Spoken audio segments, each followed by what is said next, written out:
Hello friends, welcome back to my channel. और दोस्तों, आज की वीडियो में हम बात करेंगे बिकॉज लास्ट 3-4 वीडियोस मैंने डाली हैं थायराइड सीरीज़ के ऊपर। अगर थायराइड ज़्यादा हो जाए तो क्या करना है, थायराइड कम हो जाए तो क्या करना है। तो आज हम स्पेसिफिकली बात करने वाले हैं कि बच्चों में अगर हाइपोथायराइडिज्म हो या हाइपरथायराइडिज्म हो तो उसको कैसे आइडेंटिफाई करें और बच्चों पे उस पर क्या क्या असर पड़ता है अगर ट्रीटमेंट जल्दी स्टार्ट ना किया जाए तो। देखिए दोस्तों, बच्चों में जहाँ तक थायराइड डिसऑर्डर्स के फीचर्स होते हैं, जो सिम्टम्स होते हैं, वो बड़ों के कंपैरिजन में थोड़े डिफरेंट होते हैं। बड़ों में तो हमें क्लासिकल फीचर्स दिखते हैं, जैसे अगर किसी बड़े को टीएसएच ज़्यादा हो जाए या T4 कम हो जाए तो उस केस में उनको लिथार्जिज्म रहेगी, सुस्तीपन रहेगा, कॉन्स्टिपेशन रहेगी एट्सेट्रा, जिससे कि हम डायग्नोज ईजिली कर सकते हैं। लेकिन बच्चों में यही सिम्टम्स जो हैं वो टिपिकली मैनिफेस्ट नहीं करते हैं। अगर हम बात करें कि जन्म से अगर किसी बच्चे को थायराइड की बीमारी है या किसी को हाइपोथायराइडिज्म है, उसको हम कंजेनिटल हाइपोथायराइडिज्म कहते हैं, तो उस केस में क्या होगा कि क्लासिकल फीचर्स तो दिखेंगे नहीं क्योंकि बच्चा तो बोल नहीं पाएगा। तो उस केस में फीचर्स जो होते हैं जिससे हम पहचान पाते हैं कि बच्चे को थायराइड या हाइपोथायराइडिज्म है, उसमें सबसे इंपॉर्टेंट आती है कि बच्चा डिले क्राई करता है। बच्चे की क्राइंग इतनी ज़्यादा नहीं होती है, या क्राई करेगा भी तो हॉर्स, काफ़ी उसकी जो रोने की आवाज़ आएगी काफ़ी हॉर्स रहेगी।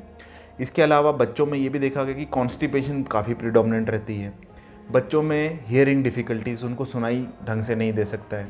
इसके अलावा बच्चों में अगर कोई पैदा हुआ है, अगर कोई रिसेंटली किसी का जन्म हुआ है बच्चे का, तो उस केस में जॉन्डिस काफ़ी प्रोलॉन्ग रह सकता है उसको, बिकॉज थायराइड जो है हार्मोन जो है वो जॉन्डिस को कम करने में भी हेल्प करता है। तो अगर थायराइड हार्मोन की कम प्रोडक्शन होगी तो जॉन्डिस काफ़ी ज़्यादा दिख सकता है।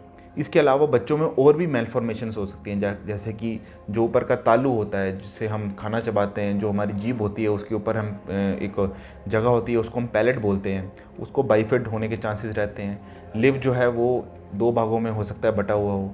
तो ये सारे फीचर्स हाइपोथायराइडिज्म के बच्चों में प्रेजेंट कर सकते हैं।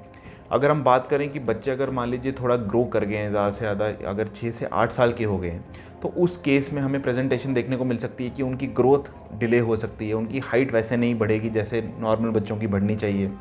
उनमें जो और फीचर्स होते हैं जैसे कि वो एक्टिव नहीं रहेंगे। यूजली जो ग्रोइंग एज के बच्चे होते हैं वो काफ़ी एक्टिव होते हैं, तो अपनी एक्टिविटीज़ की वजह से कभी वो इधर भागते हैं कभी उधर भागते हैं। तो क्लासिकली हम माँ बाप को ये बोलते हैं कि अगर आपका बच्चा खेल कूद रहा है, आपको परेशान कर रहा है, तो आपको घबराने की ज़रूरत नहीं है, लाइकली उसको थायराइड की डिसऑर्डर नहीं है। लेकिन अगर वही बच्चा बिल्कुल शांत बैठ रहा है और आपको तंग नहीं करता है, पूरे दिन सोया रहता है, लेज़ी रहता है, सुस्त रहता है, कॉन्स्टिपेटेड फील करता है, उसको ठंड बहुत लगती है, तो उस केस में हाइपोथायराइडिज्म होने के चांसेस थोड़े ज़्यादा बढ़ जाते हैं। वहीं हम बात करें प्यूबर्टी के एज ग्रुप के बच्चों की, प्यूबर्टी यानी कि अगर यौन अवस्था में जब बच्चे एंटर करते हैं, तो हाइपोथायराइडिज्म में दोनों चीज़ें हो सकती हैं। उनमें यौन अवस्था आने में टाइम भी लग सकता है और कुछ कुछ बच्चों में यौन अवस्था जो है वो जल्दी भी आ सकती है। यानी कि अगर हम बॉयज़ की बात करें तो उनमें टेस्टिस, जो टेस्टिकुलर साइज़ है, हो सकता है वो धीरे धीरे बढ़े। नॉर्मली हम बोलते हैं कि 11 से 12 साल तक टेस्टिस जो है वो साइज़ इंक्रीज़ होना शुरू हो जाता है। लेकिन अगर किसी को हाइपोथायराइडिज्म है, फ्रैंक हाइपोथायराइडिज्म है, तो उसमें टेस्टिस का साइज़ इतनी जल्दी डेवलप नहीं करता है, जो पीनिस का साइज़ है वो भी छोटा रह सकता है। तो ये सब चीज़ें जो हैं इनसे हम पहचान सकते हैं कि हाइपोथायराइडिज्म हो सकता है आपके बच्चों को। वहीं फीमेल्स में बात की जाए तो हो सकता है उनकी साइकिल्स बहुत डिले हो जाए, उनका जो ब्रेस्ट है, जो स्तन है, हो सकता है वो डेवलप ना करें। Normally by the age of 10 और 11 ईयर्स यूजली फीमेल की ब्रेस्ट डेवलपमेंट स्टार्ट हो जाती है। लेकिन इन बच्चों में जिनमें हाइपोथायराइडिज्म होता है, हो सकता है वो डिले हो जाए। कुछ केसेस में हो सकता है कि ये माहवारी 8 साल से पहले भी आ सकती है फीमेल्स में, लेकिन यूजली वो बहुत रेयर केसेस होते हैं। यूजली थायराइड के डिसऑर्डर्स में, स्पेशली हाइपोथायराइडिज्म में, प्यूबर्टी जो है वो डिले होती है।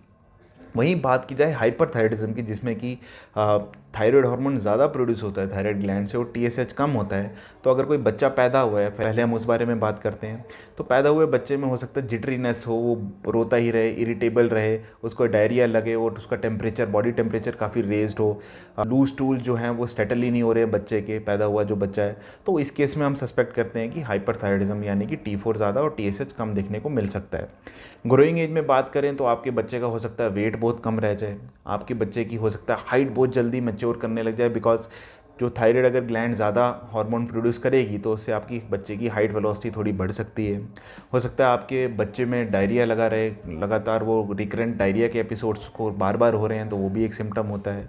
इसके अलावा ये भी देखा गया है कि जो ग्रोइंग एज के बच्चे होते हैं उनमें जिटरीनेस, काफ़ी ज़्यादा एंगरी हो जाते हैं और उनमें मतलब अटेंशन नहीं रहती है, उनको हाथ पाँव बिल्कुल कांप रहे हैं, उस केस में हम सस्पेक्ट करते हैं कि थायराइड हार्मोन की प्रोडक्शन ज़्यादा हो रही है। अगर हम प्यूबर्टी की बात करें तो अगेन इसमें भी दोनों केस हो सकते हैं, लेकिन यूजुअली प्यूबर्टी थोड़ा इसमें नॉर्मली आती है हाइपरथायराइडिज्म में। तो दोस्तों ये कुछ क्लिनिकल साइन सिम्टम्स होते हैं बच्चों में जिससे आप पहचान सकते हैं कि आपके बच्चे को थायराइड डिसऑर्डर है या नहीं। लेकिन अगेन मैं आपको हमेशा जैसे बोलता हूँ कि कंफर्म हमेशा अपने डॉक्टर और एंडोक्राइनोलॉजिस्ट के पास ही जाके कीजिए कि आपके बच्चे को थायराइड डिसऑर्डर है कि नहीं, बिकॉज आप खाली सिम्टम्स से कभी कभी पता नहीं लगा सकते हैं कि थायराइड की बीमारी है कि नहीं आपके बच्चे को। तो इसलिए हमेशा फाइनल ओपिनियन अपने एंडोक्राइनोलॉजिस्ट से लीजिए। ऐसे ही और वीडियोस के लिए बने रहिए मेरे चैनल पे। अगर कुछ आपकी क्वेरीज़ हैं तो वो आप हमें पोस्ट कर सकते हैं नीचे, हम आपकी क्वेरीज़ का जवाब देने की पूरी कोशिश करेंगे। धन्यवाद।